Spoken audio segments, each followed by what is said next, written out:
विकास Dubey encounter case से जुड़ी इस वक्त की बड़ी खबर आ रही है एमपी के गुना से, जहां गैंगस्टर विकास दुबे के कानपुर में एनकाउंटर से पहले की आखिरी तस्वीर सामने आई।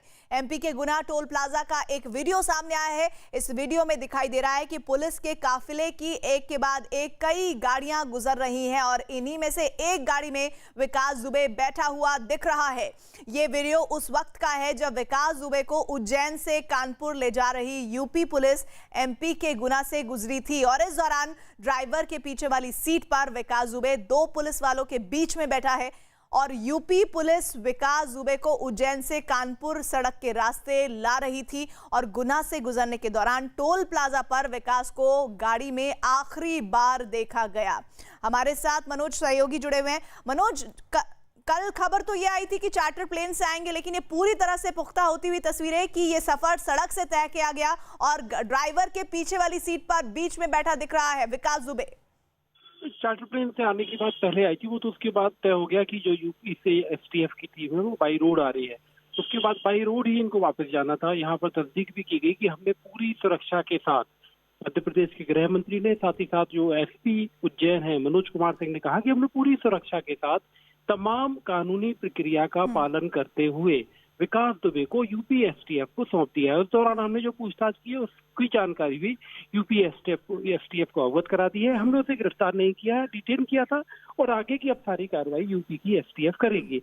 ये फुटेज इस लिहाज से बहुत महत्वपूर्ण है और आगे चल के ये एक इतिहास की तरह ये फुटेज काम आएगी, क्योंकि अब जो सवाल उठेंगे, एनकाउंटर पे सवाल उठेंगे, उन सवालों में क्या रास्ते में गाड़ी बदली गई, क्या विकास को जिस गाड़ी में बिठाल के ले गए थे उसी गाड़ी से विकास कानपुर तक पहुंचा, क्योंकि इसमें सामने साफ तौर पर टोल प्लाजा पर, गुना की जो आखिरी टोल प्लाजा है, जब आप मध्य प्रदेश की सीमाएं क्रॉस कर रहे हो, गुना के बाद इस टोल प्लाजा को क्रॉस करने के बाद आप राजस्थान की सीमाओं में पहुंच जाओगे, तो इस टोल प्लाजा पर दूसरे नंबर की गाड़ी में विकास दुबे सीधे साफ साफ दिखाई पड़ रहा है। यानी इस गाड़ी में वो बैठा था, उसके बाद वो आगे चल के कौन सी गाड़ी थी जो पलटी, जिसके बाद एनकाउंटर हुआ, तो ये सब तमाम चीजों में जांच के दौरान ये फुटेज एक अहम फुटेज है। और ये बात इसलिए अहम है मनोज क्योंकि खुद एडीजी ने ये बात कही है कि गाड़ी नहीं बदली गई है। विकास दुबे जिस गाड़ी से उज्जैन से निकला था, जिसमें पुलिसकर्मी और एसटीएफ की टीम शामिल थी, उसी टीम के जरिए, उसी गाड़ी के जरिए आगे ले जाया जा रहा था। तो ये जो वीडियो है, ये इस पूरी इन्वेस्टिगेशन में जो विपक्ष सवाल उठा रहा है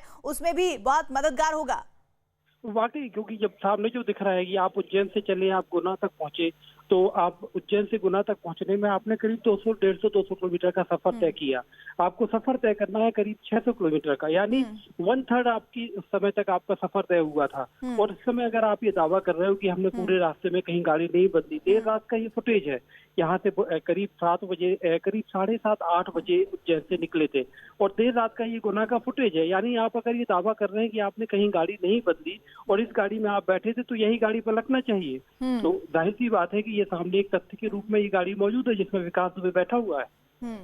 लेकिन ऐसा लग रहा है तस्वीरों के जरिए कि ये गाड़ी दूसरी है और जो पलटी है वो गाड़ी दूसरी है। ऐसे में विपक्ष को कुछ और सवाल उठाने का मौका जरूर ये वीडियो दे रहा है।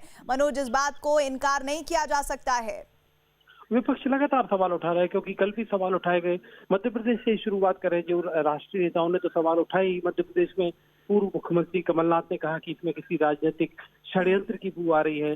दिग्विजय सिंह ने कल भी सवाल उठाए, आज भी सवाल उठाए, बल्कि दिग्विजय सिंह के सवालों के जवाब में तो मध्य प्रदेश के गृह मंत्री यहाँ तक कह गए कि उनको तो हर हाल में सवाल ही उठाना है। कल विकास दुबे को जिंदा पकड़ने पे सवाल उठाए थे, आज विकास दुबे की एनकाउंटर के बाद, उसकी मौत के बाद सवाल उठा रहे हैं। तो ये तमाम, लेकिन अभी अगर जांच के जो विषय होते हैं, क्योंकि जो फॉरेंसिक तथ्य जो होते हैं, एविडेंस जो होते हैं, क्योंकि इसमें कहीं ना कहीं पुलिस को अपनी एक कहानी सामने, अदालत के सामने इस एनकाउंटर की रखनी होगी और अदालत के सामने पुलिस जो कहानी रखेगी, उस कहानी के सामने आने का इंतजार है। मनोज, शुक्रिया जी।